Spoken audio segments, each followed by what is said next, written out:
Hello students, तर last लेक्चरमध्ये आपण बघितलं होतं ऑप्टिकल आयसोमेरिझम. जस्ट स्टार्ट केलं होतं optical isomerism.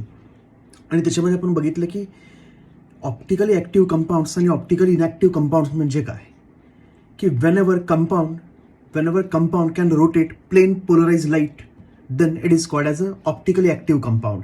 And when compound cannot rotate plane polarise light then it is called as optically inactive compound. त्याच्या आधी आपण बघितलं की हे प्लेन पोलराइज लाईट वगैरे म्हणजे काय, तर आपण म्हटलं की जी ऑर्डिनरी लाईट आहे आपल्याकडे, म्हणजे फॉर एक्झाम्पल व्हाईट लाईट, तर ती जी ऑर्डिनरी लाईट आहे, व्हाईट लाईट आहे, it consist of rays of different wavelengths from 400 nanometer to 750 nanometer. ह्या सगळ्या वेवलेन्थचं collection. And these rays are oscillating in all the directions perpendicular to the direction of propagation of light. It is called as a ordinary light. And when that ordinary light is passed through, आपण म्हणलं की ordinary लाईटचं नाही, त्याच्यानंतर आपण मग monochromatic light बघितलं. बघ इकडे लिहिलंच आहे आपण मोनोक्रोमॅटिक लाईट. आणि मोनोक्रोमॅटिक लाईट म्हणजे आपण म्हणलं light consist of a single wavelength instead of that ordinary light which is a combination of rays of different wavelengths. When we say monochromatic light is actually consist of rays of single wavelength. तिथे म्हणलंच आहे बघ की light consist of rays of single wavelength oscillating in all the directions perpendicular to the direction of propagation of light is called as monochromatic light. मग इकडे दाखवलंय बघा आपण की हे मोनोक्रोमॅटिक लाईट आहे आपल्याकडे. हा मोनोक्रोमॅटिक लाईटचा सोर्स आहे आणि याच्यामधून रेज बाहेर आले, मोनोक्रोमॅटिक लाईट बाहेर आली. तर ही जी मोनोक्रोमॅटिक लाईट आहे त्याचे जे रेज आहेत these are oscillating in all the directions perpendicular to the direction of propagation of light. इकडे डायरेक्शन ऑफ प्रोपोगेशन आहे आणि त्याला हे प्लेन काय आहे बघ, परपेंडिक्युलर. आणि मग ती जी लाईट आहे ती सगळ्या डायरेक्शनमध्ये काय होते, ऑसोलेट होते, मोनोक्रोमॅटिक लाईट. मग आता ही मोनोक्रोमॅटिक लाईट ज्यावेळेस आपण पोलरायझरमधून पास करणार आहे, फॉर एक्झाम्पल निकोल्स प्रिझम, इकडे लिहिलंच आहे बघ Nicol prism which act as a polariser. तिथे म्हणलंय बघ की when monochromatic light is pass through Nicol prism that is a polariser, the light coming out of it oscillates in only one direction. म्हणजे इथं हे जे सगळे रेज आहेत हे ऑल डायरेक्शन्समध्ये ऑसोलेट होत होते. पण ही ज्यावेळेस लाईट पोलरायझरमधून पास होणार आहे निकोल प्रिझममधून, त्याच्यानंतर बाहेर येणारी जी लाईट आहे see it is oscillating in only one direction. मग त्याला आपण म्हणतो monochromatic light. Plane polarise light. When monochromatic light is pass through Nicol prism, when this monochromatic light is pass through Nicol prism, the light coming out of it oscillates in only one direction. The light coming out of polarizer is oscillating in only one direction. Such a light which oscillates in only one direction perpendicular to the direction of propagation is called as plane polarized light. ह्याला आपण काय म्हणतो, plane polarise light. बस. मग आता हा जो काही Nichols prism आहे ते फक्त तेवढं लक्षात ठेवायचं बाळा की this Nicol prism is a special type of prism made up of pieces of calcite. Calcite म्हणजे आपण काय म्हणतो CaCO3.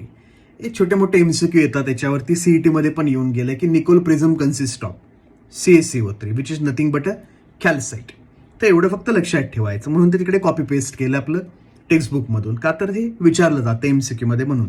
आता पुढे जाऊयात. आता ही जी प्लेन पोलराइज लाईट आहे, प्लेन पोलराइज लाईट म्हणजे अशी लाईट की ज्याचे रेज एकाच प्लेनमध्ये एकाच डायरेक्शनमध्ये काय होत आहेत, ऑसोलेट होत आहेत.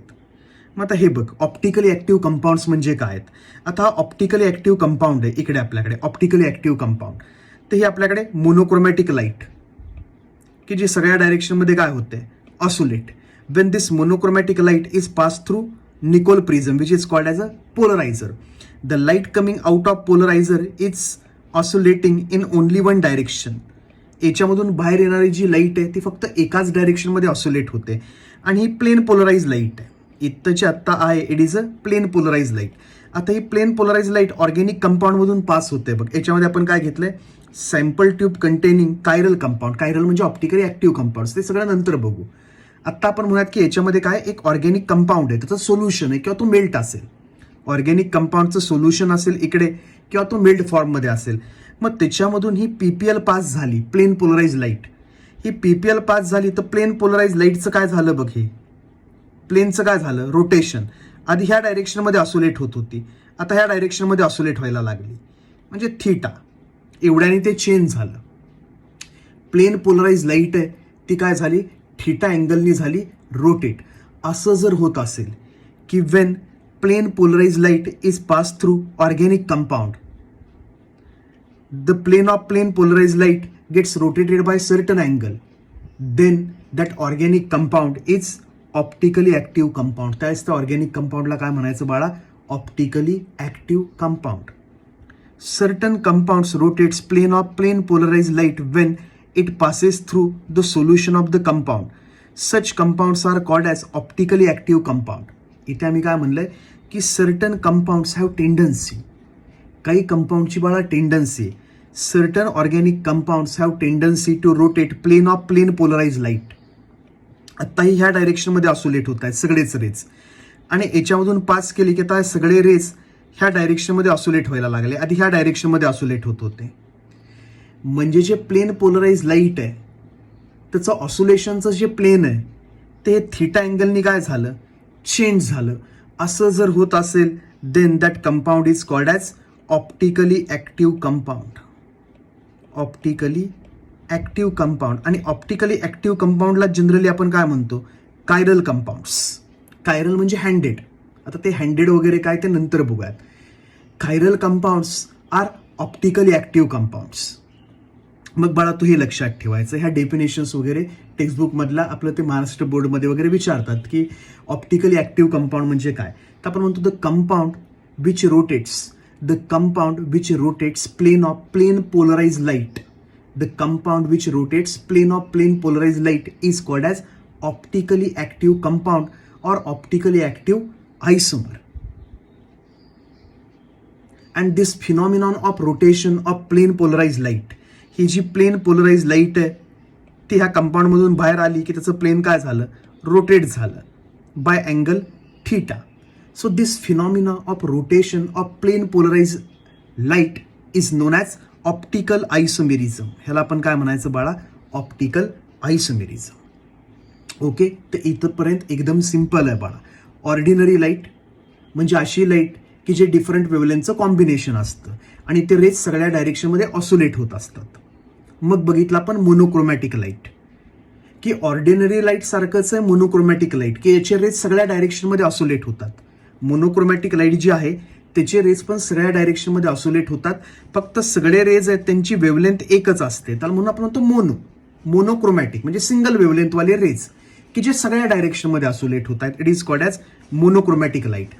And when monochromatic light is pass through polariser, ह्या पोलरायझरमधून ही मोनोक्रोमॅटिक लाईट पास झाली की आता मोनोक्रोमॅटिक लाईटचे जे रेज होते ते फक्त एकाच डायरेक्शनमध्ये ऑसोलेट व्हायला लागतात. आधी रँडमली सगळ्या डायरेक्शनमध्ये ऑसोलेट होत होते, आता एकाच डायरेक्शनमध्ये ऑसोलेट व्हायला लागले. त्याला आपण म्हणतो plane polarise light. And certain compounds have tendency to rotate plane of plane polarise light. These compounds are called as optically active compounds. अशा कंपाऊंड्सला काय म्हणायचं बाळा, ऑप्टिकली ॲक्टिव्ह कंपाऊंड्स, की जे प्लेन पोलराइज लाईटचं प्लेन काय करतात, चेंज करतात. बस. मग आता ऑप्टिकली इनॅक्टिव्ह कंपाऊंड्स म्हणजे काय, की suppose plane polarise light pass केली एखाद्या कंपाऊंडमधून आणि त्या प्लेन पोलराइज लाईटचं प्लेन रोटेटच झालं नाही, then it is called as optically inactive compound. तर इथे म्हणलंय बघ मी की compound that does not rotate plane of plane polarise light, compound that does not rotate, compound that does not rotate plane of plane polarise light is called optically inactive compound. अशा कंपाऊंडला काय म्हणायचं बाळा, optically inactive compounds or optically inactive compounds are also known as achiral compounds. Achiral. Optically active काय होते, chiral compounds.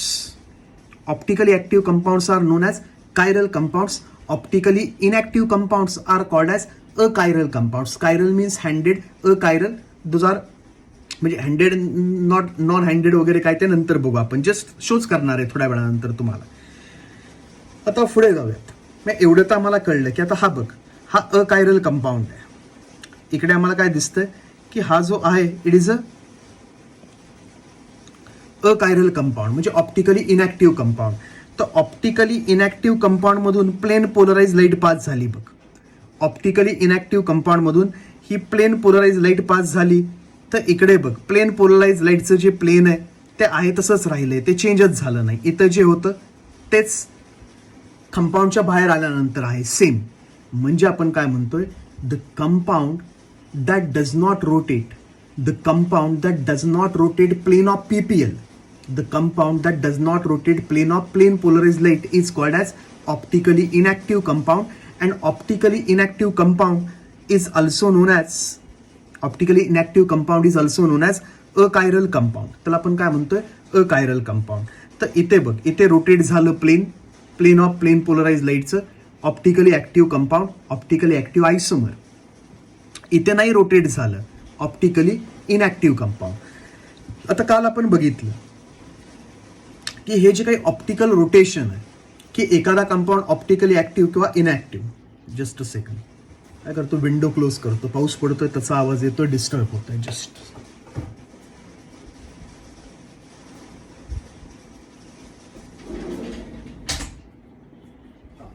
मस्त वाटतं हे बघ. आता हे जे काही ऑप्टिकल फंडा आहे की एखादा कंपाऊंड ऑप्टिकली ऍक्टिव्ह का इनॅक्टिव्ह, आता हे जर ओळखायचं झालं तर आपल्याकडे एक इन्स्ट्रुमेंट आहे, पोलॅरिमीटर. इथे म्हणलंच आहे की पोलॅरिमीटर आपण कशासाठी यूज करतोय, it is use to measure the optical rotation of molecules in solution. आपल्याकडे जो ऑर्गॅनिक मॉलिक्यूल आहे ज्याचं आपण सोल्युशन प्रिपेअर केलंय, फॉर एक्झाम्पल ग्लुकोज आहे आपल्याकडे, डी ग्लुकोज म्हणूयात आपण, आणि त्या डी ग्लुकोजचं आपल्याकडे सोल्युशन आहे. मग आता आपण त्याचं ऑप्टिकल रोटेशन मेजर करायचं आहे, तर आपण जे डिव्हाइस यूज करतोय it is called as a polarimeter. त्याला काय म्हणतो आपण, पोलॅरिमीटर. आणि मग पोलॅरिमीटरमध्ये ही ट्यूब आहे बघ, पोलॅरिमीटरची ट्यूब. याची काही लेंथ असेल L, आणि याच्या आतमध्ये आपण जे सोल्युशन प्रिपेअर केलंय, सपोज आता ग्लुकोज आहे आपल्याकडे, तर ग्लुकोजचे काही मोल्स आपण काही लिटर वॉटरमध्ये ऍड केले असतील, तर सोल्युशन चॅप्टरमध्ये आपण बघितलंय की कॉन्सन्ट्रेशन वगैरे. तर याच्यामध्ये जे पण काही ग्लुकोजचं सोल्युशन घेतलंय त्याचं काही कॉन्सन्ट्रेशन असेल C, ग्रॅम्स पर लिटरमध्ये. आणि ही पोलॅरिमीटर आहे, याची काही लेंथ असेल L, तर जनरली ही लेंथ डेसिस सेंटीमीटरमध्ये एक्सप्रेस केली जाते, आणि याच्यामधलं जे सोल्युशन आहे ते एक्सप्रेस केलं जातं ग्रॅम्स पर मिलीलिटरमध्ये. ओके, तर आता पुढे जाऊयात याच्यामध्ये. मग आता ज्यास ही प्लेन पोलराइज लाईट आहे बघ, ही प्लेन पोलराइज लाईट ह्या ट्यूबमधून पास झाली, आणि ट्यूबमध्ये जर ऑप्टिकली ऍक्टिव्ह कंपाऊंड असेल, तर आता हे जे रेज पास होत आहेत बघ प्लेन पोलराइज लाईटचे, त्यांचं काय होतंय लगेच, रोटेशन. त्यांचं काय झालं, रोटेशन झालं. आधी अशी असोलेट होत होती आपल्याकडे, तर राईट साईडला प्लेन पोलराइज लाईट आहे, त्याचं जे प्लेन आहे ते राईट साईडला रोटेट झालं बाय सर्टन अँगल. इकडे आपण काय अँगल मेजर करणार आहे. आधी आपण म्हणूयात की अशा टाईपमध्ये होतं आपल्याकडे, आता रोटेट झाल्यानंतर प्लेन ह्या टाईपमध्ये झालं, तर हा काही अँगल असेल theta. It is called as optical rotation. त्याला आपण काय म्हणतोय, observed angle of rotation of plane polarise light.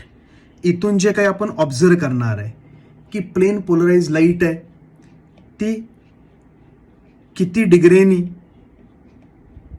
Rotate झाली, प्लेन पोलराइज लाईट किती डिग्रीनी रोटेट झालं, त्याला आपण म्हणतोय थीटा.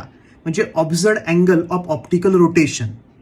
याच्यामध्ये जो कंपाऊंड घेतलाय त्यांनी प्लेन पोलराइज लाईट कुठल्या साईडला रोटेट केली, राईट साईडला का लेफ्ट साईडला.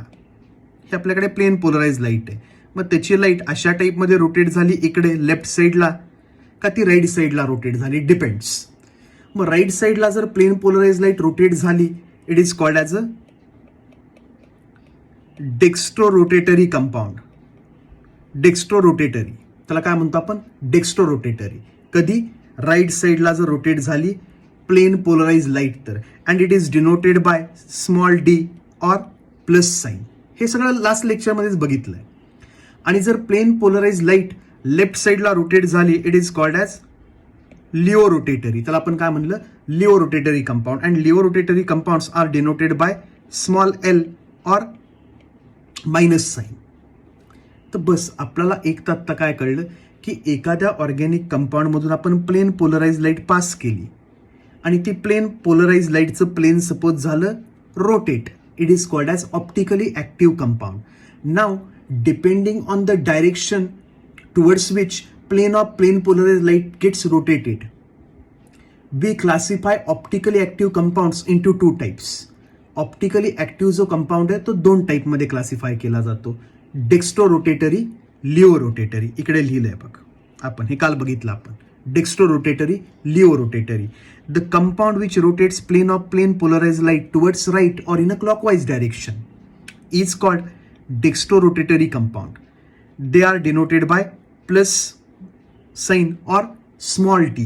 एक कॅपिटल डी पण असतं, ते वेगळं, ते डिपेंडंट असतं बाळा की OH ग्रुप कुठल्या साईडला आहे फिशर प्रोजेक्शन फॉर्म्युलामध्ये आणि कुठला OH ग्रुप वगैरे ते आपण नंतर बघू. आणि पुढे the compound which rotates plane of plane polarise light towards left. Optically active compound की जो प्लेन पोलराइज लाईटचं प्लेन रोटेट करतो towards left, it is called as a laevorotatory compound. त्याला काय म्हणतो आपण, लिओ रोटेटरी कंपाऊंड. आणि तो कशाने डिनोट करतो आपण, L or minus sign. Okay, इथपर्यंत सिंपल आहे. आता बाळा ह्या पोलॅरिमीटरमध्ये इथे जो आपण अँगल मेजर करतो की प्लेन पोलराइज लाईटचं प्लेन किती अँगलनी रोटेट झालं, it is called as a theta. आणि ते लिहिलंय बघ की थीटा म्हणजे काय, observed angle of rotation of plane polarise light. की जी प्लेन पोलराइज लाईट आहे त्याचं रोटेशन किती अँगलनी झालं जे आपण इथे मेजर केलंय ते, it is theta. Observed angle of rotation. Length of polarimeter tube in decimetre. इथे जे आपल्याकडे पोलॅरिमीटर ट्यूब आहे त्याची लेंथ इन अ डेसिमीटर. आणि सी म्हणजे काय, concentration of optically active compounds in grams per millilitre. Grams per litre, grams per millilitre depends. आता आपण कशामध्ये दिलंय तेवढं, पण जनरली त्यांचं काय असतंय म्हणणं की ह्याच्यामध्ये दिलं जातं की डेसिमीटरमध्ये देतात लेंथ ऑफ पोलॅरिमीटर ट्यूब आणि ग्रॅम्स पर मिलीलिटरमध्ये देतात कॉन्सन्ट्रेशन, जे आपण इथं घेणार आहे ते ऑर्गॅनिक सोल्युशन त्याचं कॉन्सन्ट्रेशन. मग बाळा याच्यावरून स्पेसिफाय केलं जातं स्पेसिफिक अँगल ऑफ रोटेशन. म्हणजे हा थीटा न वापरता काय वापरलं जातं, अल्फा. अल्फाला म्हणतात specific rotation. Alpha is called as specific rotation. Specific rotation. आणि ते काढायचा एक फॉर्म्युला असतो बघ अशा टाईपमध्ये की अल्फा, हे अशा टाईपमध्ये दिलं जातं बघ. Alpha is equal to T, इकडे लिहितात लॅम्बडा इज इक्वल टू, हा जो थीटा आहे आपल्याकडे, observed angle of rotation, observed angle of rotation divided by L into C, divided by L into C. संपलं. तो लॅम्बडा म्हणजे wavelength of monochromatic light used. हा लॅम्बडा म्हणजे काय, वेवलेंथ ऑफ लाईट. आणि टी म्हणजे बाळा टेम्परेचर, की हा एक्सपेरिमेंट तुम्ही किती टेम्परेचरला केला आहे तो, बाकी काही नाहीये. म्हणजे आपण इकडे फक्त काय दाखवतोय की हा जो आपण स्पेसिफिक रोटेशन काढतोय अल्फा, स्पेसिफिक रोटेशन, ते कुठल्या लाईटसाठी म्हणजे त्याची वेवलेंथ किती आणि कुठल्या टेम्परेचरसाठी काढलाय, बस त्याचं सिग्निफिकन्स आहे ते, बाकी काही नाही. तर जनरली जे काही आहे की एखादा कंपाऊंड किती डेक्स्ट्रो रोटेशन करतो, एखादा कंपाऊंड किती रोटेशन करतो, म्हणजे लाईट लेफ्ट साईडला किती रोटेट करतो, लाईट राईट साईडला किती रोटेट करतो, हे एक्सप्रेस केलं जातं in terms of specific rotation alpha. हे कशाने एक्सप्रेस करतात, स्पेसिफिक रोटेशन अल्फानी. आणि अल्फा ही बाळा पोलॅरिमीटरच्या लेंथवरती वगैरे डिपेंडंट नसते. का, आता आपण इकडे काय केलंय, theta divided by L and C म्हणजे per concentration per length, per length per concentration. म्हणजे कॉन्सन्ट्रेशनवरती पण डिपेंडंट नाही, लेंथवरती पण डिपेंड नाही. हा जो आपण अल्फा एक्सप्रेस करतो, हा जो थीटा आहे बाळा, अँगल ऑफ रोटेशन, हा लेंथवरती पण डिपेंडंट असतो आणि कॉन्सन्ट्रेशनवरती पण इथला.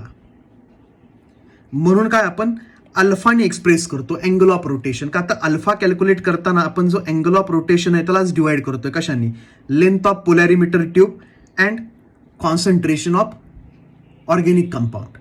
त्याच्यामुळे हा जो अल्फा एक्सप्रेस होणार आहे तो कशामध्ये एक्सप्रेस होतोय, पर लेंथ म्हणजे युनिट लेंथसाठी. आणि कशासाठी, पर कॉन्सन्ट्रेशन. म्हणजे आपण म्हणतो की हा जो आता आपल्याकडे अल्फा येणार आहे, दॅट अल्फा इज इंडिपेंडंट. हा जो अँगल ऑफ रोटेशन आहे, specific rotation, it is independent of length of polarimeter tube and concentration of organic compound याच्यावरती तो डिपेंडंट नसतो. म्हणून नाही तर एखाद्याला वाटेल इथं तर थिटा मेजर केलाय, परत कशाला अल्फा काढायचा आहे विनाकारण, ते तेवढ्यासाठी आहे बाळा. लक्षात असू देत. सीईटीला वगैरे तर याच्यावरती काही येत नाही.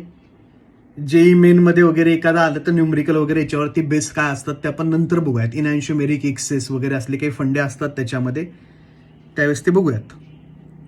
चलो आता पुढे जाऊयात. Organic compounds those rotates plane of plane polarise light are called as optically active compounds. Optically active compounds are also known as chiral compounds. Okay, now optically active compounds are classified into two types: dextrorotatory, levorotatory. If plane of plane polarized light gets rotated towards right or in a clockwise direction, dextrorotatory.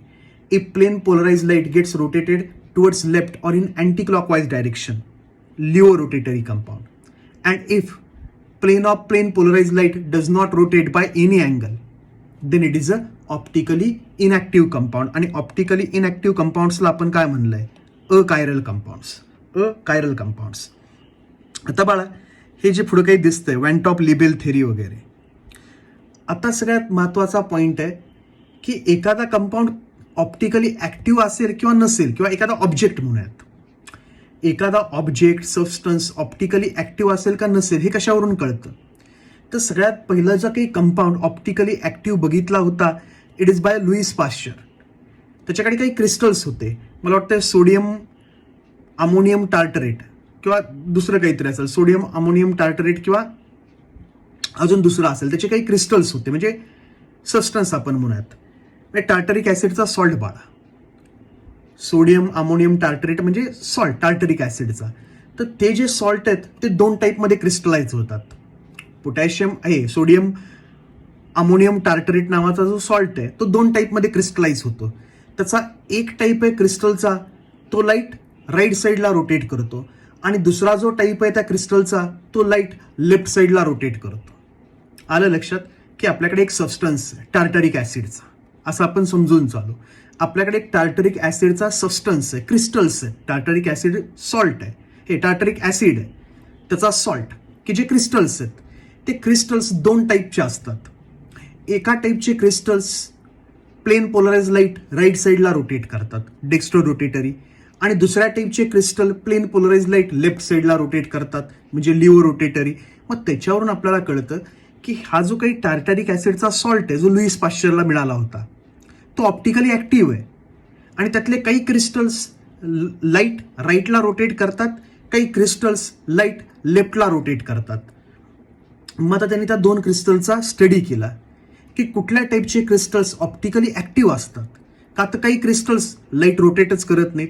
मग त्याला काय कळलं बाळा की जे compound chiral आहेत, chiral म्हणजे काय, हँडेड कंपाऊंड्स, की ज्यांच्यामध्ये प्लेन ऑफ सिमेट्री नाहीये, सेंटर ऑफ सिमेट्री नाहीये, अल्टरनेटिंग ऍक्सिस ऑफ सिमेट्री नाहीये. आता तुम्ही म्हणाल हे सगळं काय, plane of symmetry, axis of symmetry, alternating axis of symmetry. तर पेशन्स, हे घेणार आहे आपण हळूहळू स्टेप बाय स्टेप.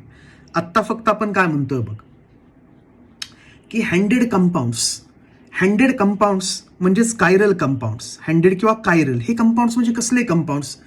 असे कंपाऊंड्स की जे सुपर इम्पोज होत नाहीत त्यांच्या मिरर इमेजवरती. म्हणून बाळा फिशर प्रोजेक्शन फॉर्म्युला घेताना मी mirror image, super imposable, non super imposable असले फंडे मारत होतो. की कायरल कंपाऊंड्स असतात ऑप्टिकली ऍक्टिव्ह. त्याला काय कळलं लुईस पाश्चरला की कुठले कंपाऊंड्स ऑप्टिकली ऍक्टिव्ह असतात, कायरल कंपाऊंड्स. आता कायरल म्हणजे कसले?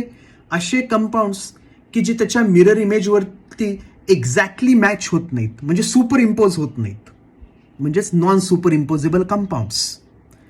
Compound which is non super imposable on it's mirror image, compound which is non super imposable on it's mirror image is called as a chiral compound. तर chiral compound म्हणजे एकदम simple आहे बाळा, अशा टाईपचा कंपाऊंड. पुढे मी लिहिलंय बघ इकडे. आता हे बघ, हा आपला लेफ्ट हँड आहे. हा आपला लेफ्ट हँड आपण जर मिररमध्ये बघितला, आपला हा लेफ्ट हँड आपण जर मिररमध्ये बघितला तर आपल्याला मिररमध्ये कुठला हँड दिसणार आहे? राईट. आता हा लेफ्ट हँड आपण उचलला आणि राईट हँड वरती ठेवायला गेलो तर एक्झॅक्टली मॅच नाही होत. तुम्ही मला उलटा ठेवायचा का? उलटा नाही ठेवायचा रे बाळा, आपल्याला सगळं मॅच करायचंय. थंबला थंब मॅच, बाकीच्या सगळ्या फिंगर्सला फिंगर्स मॅच, आणि सेम मॅचिंग झालं पाहिजे, उलटं सुलटं नको. तर आपल्याला माहित आहे की हा आपल्याकडे जो लेफ्ट हँड आहे तो जर आपण प्रेस करायला गेलो राईट हँडवरती तर मॅच नाही होत. का तर हे इकडे, याचा थंब इकडे. सिंपल आहे. आपल्याकडे काय म्हणत आपण चप्पल आहे, तर लेफ्ट साईडची चप्पल आणि राईट साईडची चप्पल हे दोघं एकमेकांची मिरर इमेज असतात. चप्पल आहेत एकमेकांची मिरर इमेज आहे. पण थंब बघा तो किती, जर चप्पल आपण वेगवेगळ्या पायात घालायची म्हणलं तर नाही होणार ना. लेफ्ट साईडची चप्पल लेफ्ट साईडच्याच पायामध्ये घालावी लागेल, राईट साईडची राईट साईडच्याच पायामध्ये घालावी लागेल. का तर तो एक कायरल ऑब्जेक्ट आहे. चप्पल म्हणजे पण आपल्याकडे एक काय कायरल ऑब्जेक्ट. जसं आपल्याकडे हा हँड हे कायरल ऑब्जेक्ट आहे की माझ्याकडे आता हा हँड आहे लेफ्ट हँड, आणि हा लेफ्ट हँड मी मिररमध्ये बघतोय तर मिररमध्ये मला अशा टाईपमध्ये दिसणार हाच हँड. मग बाळा मी हा हँड लेफ्ट याच्यावरती मॅच करायला गेलो तर होणार नाही ना. मग ह्याला आपण म्हणतो हँडेड कंपाऊंड्स, म्हणून आपण काय म्हणतो हँडेड. हा जर लेफ्ट हँड आहे तर मिरर इमेज काय आहे राईट हँड. आणि लेफ्ट हँड आणि राईट हँड कम्प्लिटली डिफरंट आहेत. की मी लेफ्ट हँड उचलला आणि राईट हँडवरती ठेवला, इकडे जे करायला गेलोय ते आपण, it is non super imposable. इथे म्हणलंच बघ कॅनॉट बी सुपर इम्पोज्ड,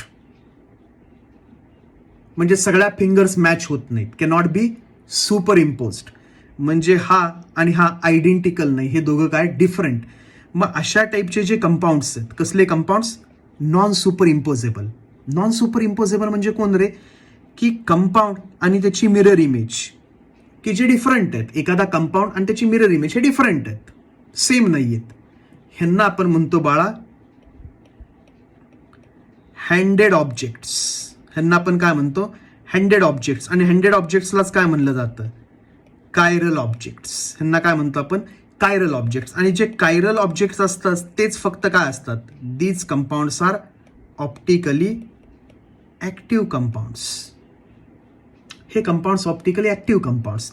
मग त्याला कळलं बाळाला म्हणजे लुईस पाश्चरला, बाळा नाही तो, की त्याच्याकडे जो सॉल्ट आहे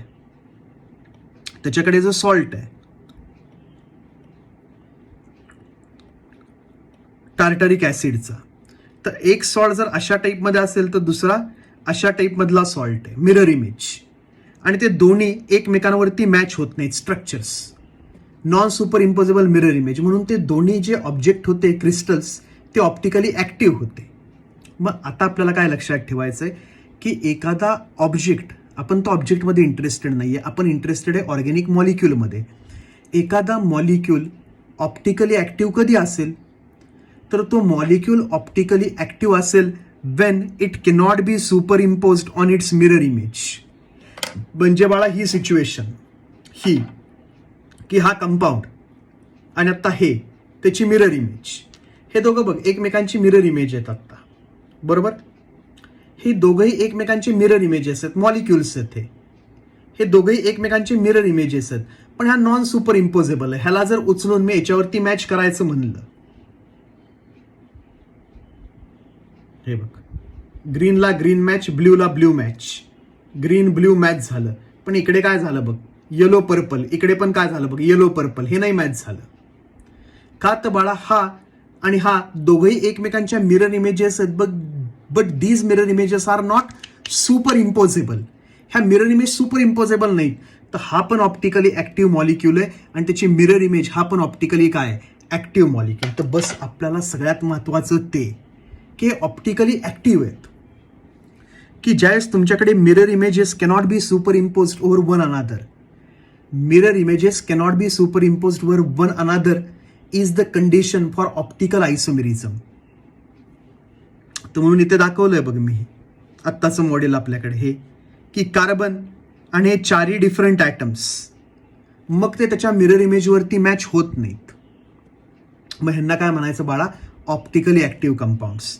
मग आता वेंटॉफ आणि लिवेलनी त्यावेळेस एक थेअरी लिहिली होती की ऑर्गॅनिक मॉलिक्यूल ऑप्टिकली ऍक्टिव्ह कधी असेल. त्या थेअरीचे पॉस्ट्युलेट्स काय आहेत बघ, की एखादा ऑप्टिकली ऍक्टिव्ह कधी असू शकतो. तर हे काय म्हणलंय बघ, all 4 valencies of carbon atom are directed towards the corners of regular tetrahedron. पहिलं पॉस्ट्युलेट शेप बद्दल बोलतोय की ऑर्गॅनिक मॉलिक्यूलमध्ये कार्बनच्या ज्या व्हॅलन्सीज आहेत म्हणजे बॉन्ड्स, हे टेट्राहेड्रली ओरिएंटेड आहे. दिसतंय टेट्राहेड्रॉन फॉर्म झाला. आपण जो आता इकडे फॉर्म केलाय इट इज अ टेट्राहेड्रॉन. हे बघ, टेट्राहेड्रॉन फॉर्म झाला. म्हणजे काय की हा जो सेंट्रल कार्बन आहे त्याचे जे बॉन्ड्स आहेत ते कुठे आहेत? इकडे कॉर्नर, इकडे एक कॉर्नर, इकडे एक कॉर्नर आणि इकडे एक कॉर्नर. आणि हे कॉर्नर कुणाचे? टेट्राहेड्रॉनचे कॉर्नर्स आहे. टेट्राहेड्रॉन हे बघ, हा हा मॉलिक्यूल, त्याचा हा फेस, बॉटमचा फेस, नंतर इकडे एक फेस 3 पॉइंट मधून, इकडे एक फेस 3 पॉइंट मधून आणि पाठीमागचा एक फेस 3 पॉइंट मधून, बॉटमला एक फेस, इकडे लेफ्टला, राईटला आणि बॅकला एक फेस. टेट्राहेड्रॉन 4 फेसेस वाला. आणि प्रत्येक कॉर्नरवरती त्याची व्हॅलन्स म्हणजे ॲटम की ज्याच्याबरोबर त्यांनी बॉन्ड बनवलाय. तर पहिला पॉइंट त्याच्याबद्दल बोलतोय, व्हॅन टॉप लिबेल. दोघे त्याच्याबद्दल सांगतात. काय म्हणतात? All 4 valence of carbon atoms are directed towards corners of regular tetrahedron. Okay, no problem. For a compound to be optically active it should be डिससिमेट्रिक.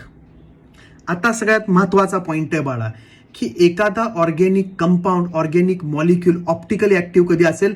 When it is dissymmetric. सगळ्यात महत्वाचा point. Second point,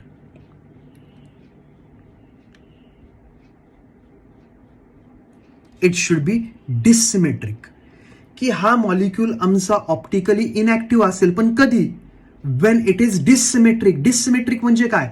हा ह्याच्या mirror इमेजवरती super impose होत नसेल तरच हा काय? डिससिमेट्रिक. मग इझी वे काय की दरवेळेस याची मिरर इमेज घेऊन बघायची का मी? नाही. तर डिससिमेट्रिक कंपाऊंडसाठी सगळ्यात इझिएस्ट वे काय? इकडे नोट डाऊन केलाय बघ आपण. It should not possess element of symmetry like plane of symmetry, centre of symmetry and alternating axis of symmetry. आता हे काय ते पुढे बघूयात आपण. म्हणजे आम्ही काय म्हणलंय की हा जो ऑर्गॅनिक मॉलिक्यूल आहे आता माझ्या हातामध्ये, this organic molecule of carbon is optically active only when it is dissymmetric. हा कंपाऊंड बाळा ऑप्टिकली ऍक्टिव्ह असेल वेन इट इज डिससिमेट्रिक. म्हणजे कधी? की याच्यामध्ये axis of symmetry, centre of symmetry आणि अल्टरनेटिंग ऍक्सिस ऑफ सिमेट्री याच्यामध्ये नसेल तर हा कंपाऊंड असेल डिससिमेट्रिक. आणि डिससिमेट्रिक कंपाऊंड जर असेल तरच तो काय असतो? Chiral compound, handed compound, optically active compound.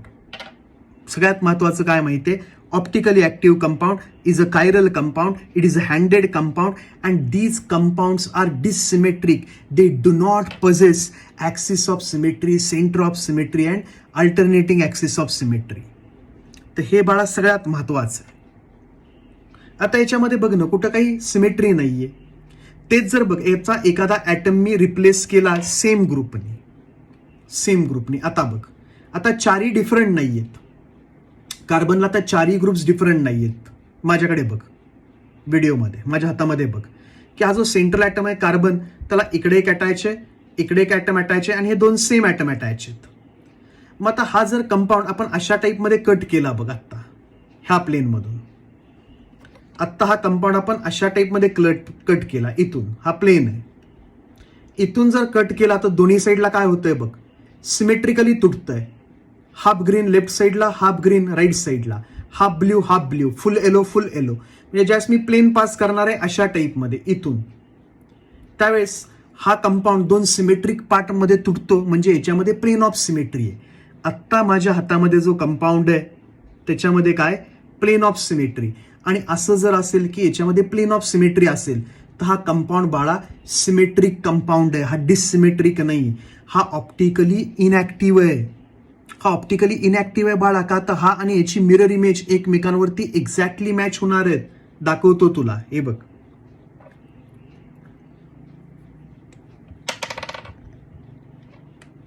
हे बघ, मिरर इमेज एकमेकांच्या. काय प्रॉब्लेम? हे बघ,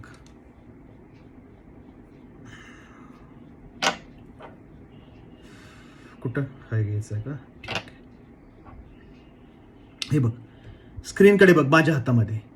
हे काय आहेत? एकमेकांच्या आत्ता मिरर इमेजेस दिसतंय तुला? मिररमध्ये असं दिसणार. हे दोघंही आत्ता एकमेकांच्या मिरर इमेजेस आहेत. पण बाळा ह्या सुपर इम्पोजेबल आहेत. Super imposable. हो, आता हा उचलला, काही नाही, फक्त रोटेट झालाय हा, बाकी काही झालं नाही चेंज. हा स्पेसमध्ये रिओरिएंट झाला. आणि आता याच्यावरती आपण ठेवायला गेलो, याच्यावरती ठेवायला गेलो बघ, इकडे उचलून सगळंच मॅच झालं बघ. स्क्रीनकडे बघ, सगळं मॅच झालं. ग्रीनला ग्रीन, ब्ल्यूला ब्ल्यू, येलोला येलो, सगळंच मॅच. का तर हा मॉलिक्यूल आणि त्याची ही मिरर इमेज दोन्ही सेमच आहे, डिफरंट नाही आहेत. हे दोघंही सेम आहेत बाळा, डिफरंट नाही आहेत. ह्याला उचलला आणि याच्यावरती ठेवला तर सगळं काय झालं, एक्झॅक्टली मॅच झालं. हे बघ, सगळं एक्झॅक्टली झालं मॅच. का त्या सुपर इम्पोजेबल इमेजेस आहेत. आणि सुपर इम्पोजेबल का होता, तर बाळा याच्यामध्ये होता प्लेन ऑफ सिमेट्री. हा जो मॉलिक्यूल आहे त्याच्यामध्ये आम्ही काय केलं, हा मॉलिक्यूलला असा पकडला आणि इथून टाकला प्लेन. कुठून, ग्रीन, ब्लॅक आणि ब्ल्यू याच्या बरोबर एक्झॅक्टली मधून एक प्लेन पास केला. तर दोन्ही साईडला मॉलिक्यूल सेम हाफमध्ये तुटला तर त्याला मी डिसिमेट्रिक कंपाऊंड नाही म्हणत. त्या केसमध्ये तो सिमेट्रिक कंपाऊंड आहे. मग इकडे काय म्हणलंय बघ, for a compound to be optically active it should be dissymmetric. Dissymmetric म्हणजे काय, it should not possess element of symmetry like plane of symmetry, centre of symmetry or alternating axis of symmetry. हे नसलं पाहिजे. मग हे कधी नसतंय, ह्या कार्बनच्या मॉलिक्यूलमध्ये आत्ता आपण बघितलं की इथून आपण एक प्लेन पास केला. हे बघ माझ्याकडे बघ, इथून, आणि हे सिमेट्रिकली तुटलं. हे सिमेट्रिकली तुटणार कधी नाही, जसं आपण हा ॲटमच चेंज करू एखाद्या दुसऱ्या ॲटमनी किंवा ग्रुपनी.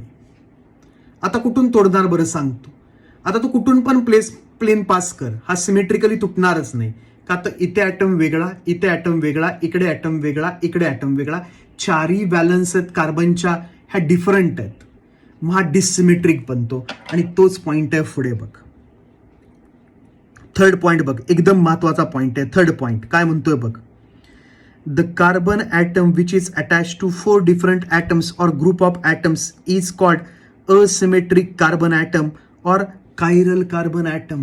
प्रचंड महत्वाचं आहे हे बाळा, प्रचंड महत्वाचं आहे की the carbon atom which is attach to 4 different atoms or group of atoms is called asymmetric carbon or chiral carbon.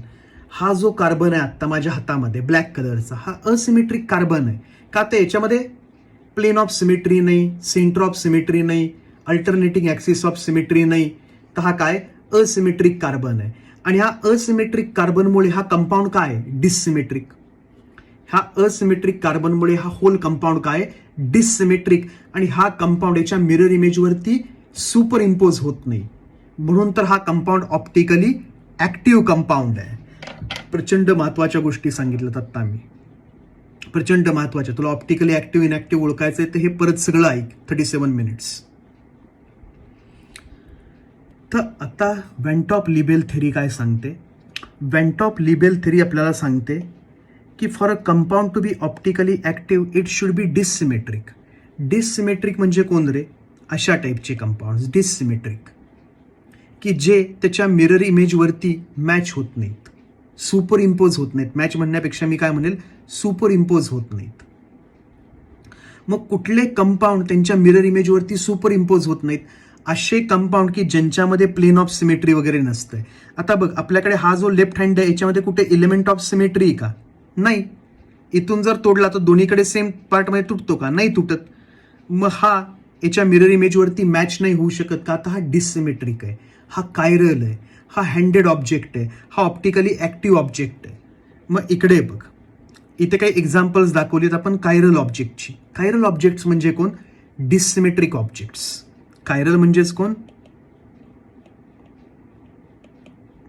हे लक्षात ठेव किंवा लिहून ठेवतो तुझ्याकडे की कायरल म्हणजेच डिसिमेट्रिक. आणि डिसिमेट्रिक किंवा कायरल म्हणजे कोण, not super imposable on their mirror image. की हा राईट हँड तर हा लेफ्ट हँड, आणि दोघंही एकमेकांवरती सुपर इम्पोज नाहीत होत.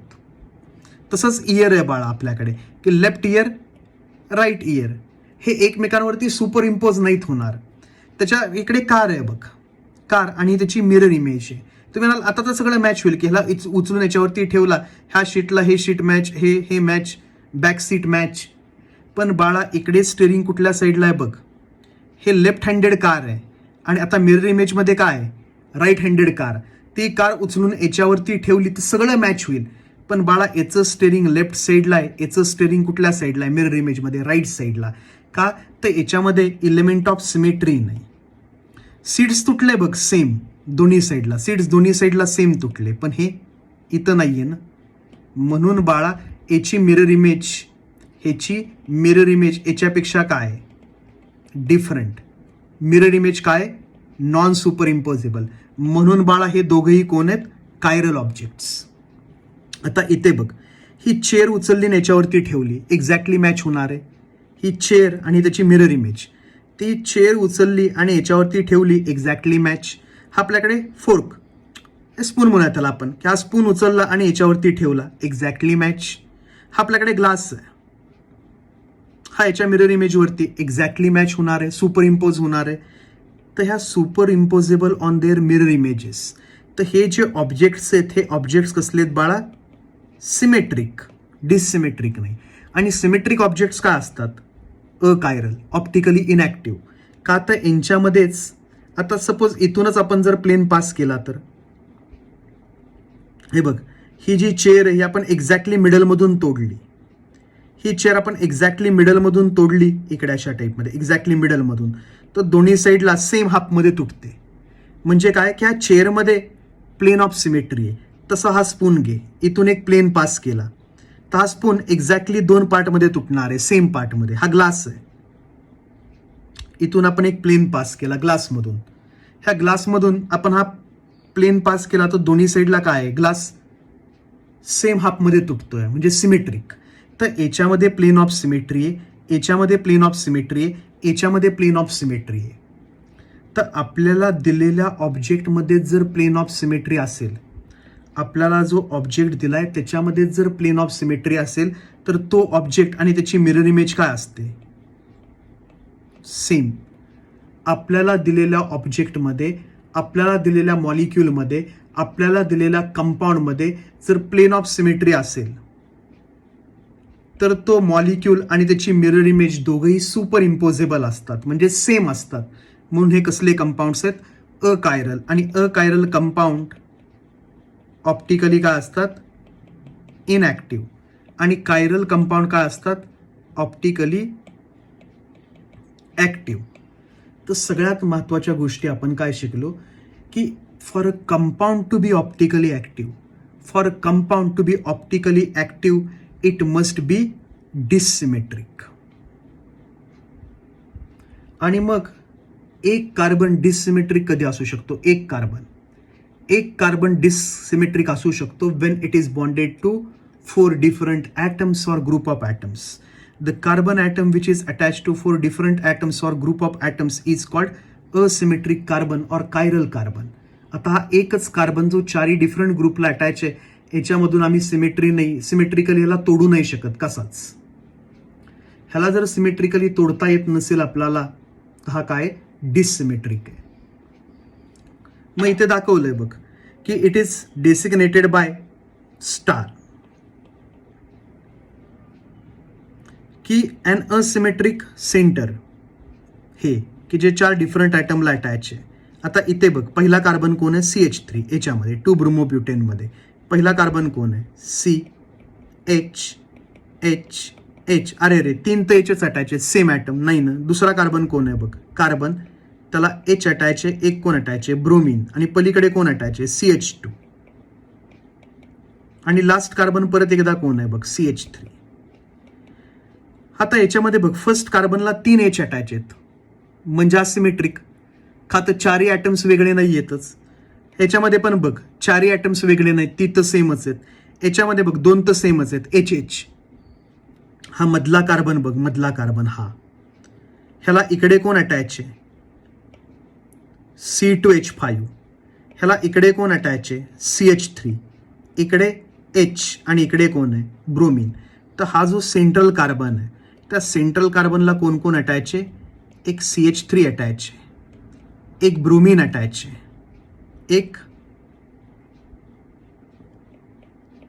CH2 म्हणजे C2H5 अटॅच आहे, आणि एक कोण अटॅच आहे H. तर हा कंपाऊंड आहे, कायरल कंपाऊंड आहे, आणि हे कायरल सेंटर. हा जो कार्बन आहे it is a chiral carbon, asymmetric carbon. म्हणून इकडे आपण ह्याला स्टार काढला बघ ह्या कार्बनला, कायरल कार्बन. मग आता कायरॅलिटीमध्ये वगैरे काय ते सगळं नेक्स्ट लेक्चरमध्ये. हे वाटलंस तू एकदा परत एकदा बघ, हा थोडंसं थेरॉटिकलच आहे सगळं, का तुम्ही वर्डिंगमध्येच एक्सप्रेस केलं. हळूहळू पुढे जाऊयात मॉलिक्युल्समध्ये. आधी कन्सेप्ट तर क्लिअर पाहिजे ना. चलो बाय.